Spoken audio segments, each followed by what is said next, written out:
অনাবিল আনন্দে ভাসছে নীলফামারীর ডোমার উপজেলার পূর্ব জোড়াবাড়ি গ্রামের মোহাম্মদ লিমন ও সুলতানা বেগমের পরিবার। তাদের ঘর আলো করে আজ জন্ম নিল এক কন্যা সন্তান।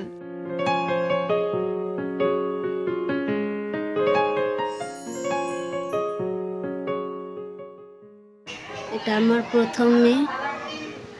সবাই আমার মেয়ের জন্য দোয়া করবেন। আমার নাতনি যেন মানুষের মতো মানুষ হয়, সবাই দোয়া করেন। নবজাতক ও তার পরিবারকে শুভ কামনা।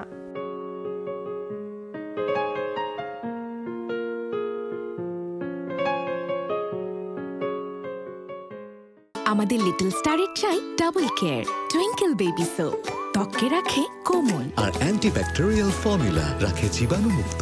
শুরুটা হোক যত্নে।